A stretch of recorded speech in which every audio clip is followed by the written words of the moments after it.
Bueno, pues se pide hacer la perspectiva caballera militar y axonométrica ortogonal de estas tres, ¿vale?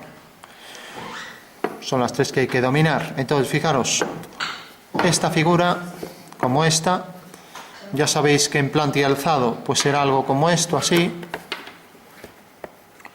Bueno, vamos a hacerlo así más rápido, así lo hacemos a escala natural. Cogemos el alzado como la parte más representativa del objeto, ¿vale? Entonces, esto debe estar perfectamente alineado con esto. Y aquí marcamos la línea de tierra, ¿vale? Bueno, pues ya tenemos aquí el rectángulo, ¿de acuerdo?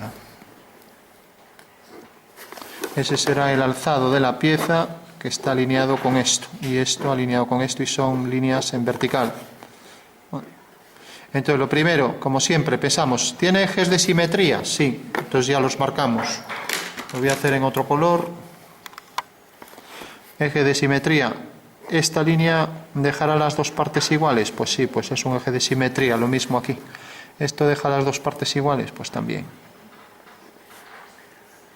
Entonces ya sabemos que eso es un rectángulo y que, por ejemplo, no es un trapecio, ¿no? Porque el trapecio, que sería algo como esto, pues sí, tiene este eje de simetría. Si doblamos por aquí, es simétrico. Ahora bien, lo que no tiene es este eje, porque para que tuviera este eje tendría que ser o un rectángulo o, por ejemplo, algo así. Este tendría los dos también, ¿no? Bueno, porque respecto a este eje es simétrico y respecto a este también, ¿vale? Entonces, lo primero, marcar los ejes por el centro. Aquí no lo parece, ¿no? Pero bueno, estamos haciéndolo sin. Marcamos aquí la cruz y ahora el eje para la planta, ¿vale? Línea fina. Bueno, por último, aquí acotamos cuadrado, dejamos ahí 1 milímetro, ahí 1 milímetro, y ahora ponemos aquí a 8 milímetros la cota, ¿vale? Dejamos aquí 2 milímetros, con lo cual tenemos aquí una flecha y marcamos la medida esta, que era de 1,7 centímetros, ¿vale? Si esto es muy pequeño, por ejemplo así, pues ponemos las flechas por fuera, ¿vale? Y pondremos aquí el número si no cabe en el centro, ¿vale? Bueno, por último, como es un cuadrado, no voy a acotar esto y pongo aquí el símbolo de cuadrado, ¿vale? Y ahora acotamos esta altura, también unos 8 milímetros, no hace falta que lo midáis. Y ya pongo aquí a 8 milímetros más o menos, una línea en paralelo a esta, una línea fina, las dos flechas, y pongo la altura que era 35, esta se coloca así, vale. Bueno, ya tengo la planta y alzado, si lo giro puedo leer esta cota, ¿vale? Bueno, ahora, pasar a perspectiva, por ejemplo, militar. Entonces, cojo esta vista, este cuadrado, y lo coloco aquí así, bajo cierto ángulo.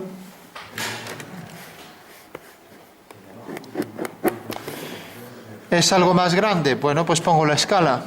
Si esto era 1,7 y esto es 1,85, bueno, voy a redondear 1,8, vale.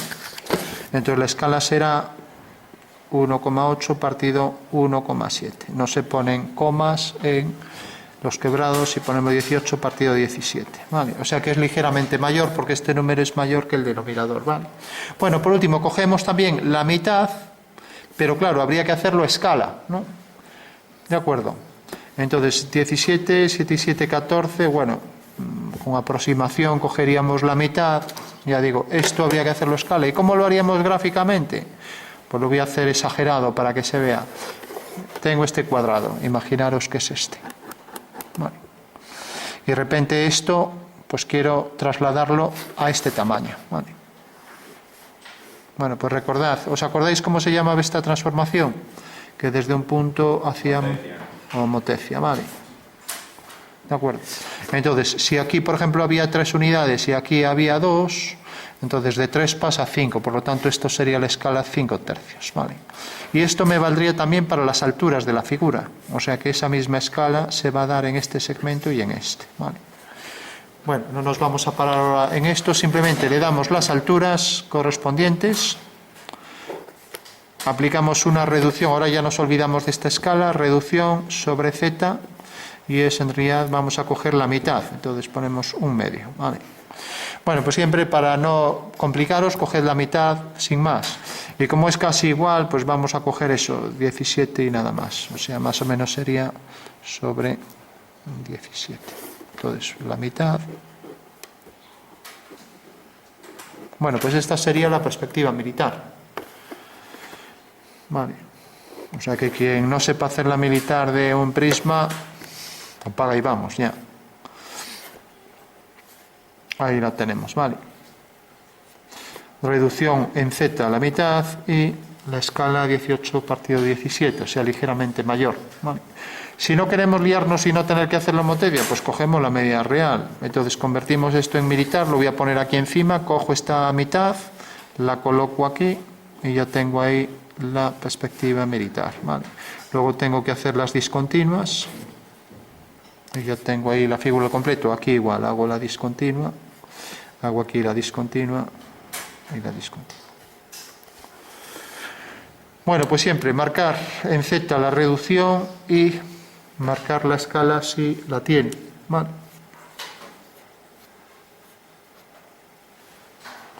Bueno, por último, convertir esto en caballera, pues es lo mismo, pero ahora lo que hago es colocar así los ejes. Y ya tengo entonces la perspectiva caballera, ¿vale? Entonces antes este era el eje Z, X e Y los puedo intercambiar, Z siempre cojo el vertical, ahora el vertical es este. Entonces fijaros que es la misma figura pero cambia su posición, o sea esta se apoyaba en una cara cuadrada y esta se apoya en una cara rectangular y esta es la caballera, ¿vale? ¿De acuerdo? O sea que si os fijáis los ejes es lo único que definen una nueva forma de la figura. La figura sigue siendo la misma, ¿no? Vale. ¿Por qué al cambiar los ejes digo que es otra perspectiva? Porque si yo, por ejemplo, tuviera una casa, la única posición posible de la casa es esto, no va a estar apoyada en el tejado. Y esto sería entonces la perspectiva caballera, ¿vale? ¿De acuerdo? Con lo cual aquí sí que está perfectamente establecido la posición de los ejes. Este es el eje Z sí o sí, ¿no? Mientras que si ahora lo hago en militar, pues tengo que partir de una cara en planta, dibujo aquí la puerta y ahora cojo esta altura, también la reduzco a la mitad, la coloco aquí centrada y aquí tendré ya ese tejado, ¿vale? Ahora entendemos bien por qué existen estas dos perspectivas distintas, ¿no?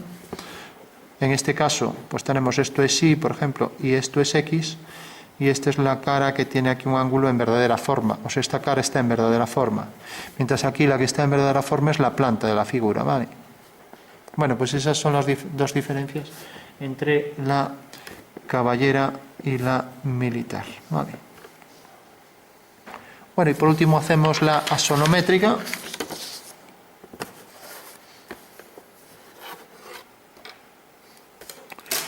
Una asonométrica ortogonal, porque estas también son asonometrías oblicuas, porque si cojo la figura, la voy a colocar aquí, y la proyecto, pues al proyectarla de forma oblicua, mediante paralelas, se produce esta figura, ¿vale? Y lo mismo aquí, ¿vale? O sea que son también asonometrías, pero ahora vamos a hacer una asonometría en la que se proyecta ortogonalmente, ¿vale? Y ya concluimos con las tres perspectivas, y ya solo nos quedaría... Bueno, ya no quedaría ninguna.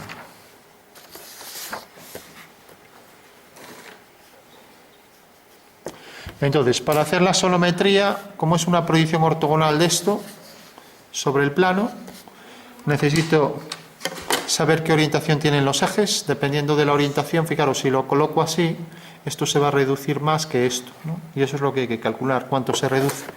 Entonces, si digo que va a ser una trimétrica, los tres ejes forman ángulos distintos, ¿vale? Eso quiere decir que si lo hago a mano ya va a ser trimétrica, porque nunca voy a conseguir ángulos iguales haciéndolo a mano, ¿vale? Coloco aquí Y', X' y Z', ¿vale? Bueno, por último hago una perpendicular y ya trazo entonces una línea horizontal. Ahora hago aquí otra perpendicular. Ojo con esto, que siempre el fallo que se tiene es que estas líneas no son perpendiculares, entre otros fallos, ¿no? Bueno, ya tengo el triángulo fundamental con estos tres lados del triángulo y ya solo tengo que abatirlos, ¿vale? ¿Cómo lo abatía? Pues cogí el punto medio. Pues al coger el punto medio de esto es este punto. Y al coger el punto medio de aquí, pues es este punto. Vale. Por tanto, ya puedo hacer la semicircunferencia. Aquí la tengo. Y lo mismo aquí. Hago esta otra. Bueno. Y para concluir, coloco las dos vistas en el abatimiento de las caras. Pues el abatimiento de esta pirámide pues era esta arista y esta. O sea que si este es el eje Y' abatido, este será el eje Y abatido, ¿vale? Y aquí lo mismo, uno este punto de intersección con esto y esto con esto, y ya tengo ahí las dos vistas, ¿vale? Bueno, por último, necesito esta pieza, la coloco aquí como quiera, ya que no me dicen de la colocación. Esta es la posición de la pieza, ¿vale? Entonces, si ahora la proyecto aquí arriba, lo único que tengo que hacer es, desde este punto A y desde el punto B, hacer verticales, siempre perpendiculares a el eje de giro. Entonces tengo este punto aquí y este punto aquí, siguiendo ortogonales, ¿vale? Y ahora, como estas dos son paralelas a estos dos ejes, pues arriba también lo será. Entonces hago aquí una paralela a este eje, esto caerá aquí en la perpendicular, y hago aquí una paralela a este eje. Ya tengo la planta de la figura, ¿vale? En perspectiva. Ya solo necesito la altura. Para ello coloco aquí la altura de la figura, que es este cuadrado, y ya tengo entonces completa la figura, ¿vale? Entonces proyecto este punto y esta es la altura, ¿vale? Por lo tanto, colocándola aquí en cada uno de los cuatro vértices, ya tengo ahí el prisma al completo, ¿vale? Hago aquí una paralela a este eje. Ahora tenemos la referencia de las paralelas a los ejes, ¿vale? Deben estar los dos alineados en una paralela a este eje, ¿vale? Bueno, pues ya tengo la figura. A ver, aquí he cogido la altura, pero realmente aquí sería esta vista, ¿vale? Porque si os fijáis, aquí está en esta cara. Fijaros que en esta cara tengo este rectángulo, entonces al abatir, pues aquí me queda esto, ¿vale? Estaba pensando solo en la altura. Esta es la altura de la figura y se reduce a esto, ¿vale? Bueno, pues ahí tengo ya la figura al completo, ¿vale? Aquí está la vista. Y si yo girara esto así, al girar esto, efectivamente, proyectándolo ortogonalmente, me sale este romboide, ¿no? Vale. Y ese es el fundamento de la pieza, ¿vale? Vamos a darle un poco de sombra para que se entienda mejor. O sea que tenemos esta cara, tenemos esta otra y tenemos esta de aquí, ¿vale? Bueno, ¿se entiende eso? Sí. Entonces, ojo con hacer bien las perpendiculares. Tenemos esta cara, tenemos esta de aquí y por último tenemos esta, ¿vale? Y esas son las tres caras. Visto desde arriba, esto se proyecta aquí, al girarlo, pues nos queda aquí. O sea que esta será esa cara, ya en verdadera forma. Y veis que efectivamente esto si lo proyectamos ortogonalmente, pues esto, si lo hacemos bien, lo proyectamos bien, tendría que coincidir al proyectarlo ortogonalmente en el plano, ¿vale? De acuerdo. Para eso hago esto. Entonces, si yo girara esto, al proyectar aquí este segmento, aquí abajo se reduce a esto, ¿vale? Y dependiendo de los ángulos estos, pues se va a reducir más o menos, ¿no? Vale. Bueno, pues esto sería lo que hay que hacer en una sonometría. O sea que hay que abatir las caras y proyectar la medida de la altura que coloco aquí, ¿vale? Y las dos medidas de la base la longitud menor y mayor, largo por ancho, ¿no? Proyectar el punto B, quedar aquí, B', el punto A aquí, A'. Vale. ¿Alguna duda sobre esto?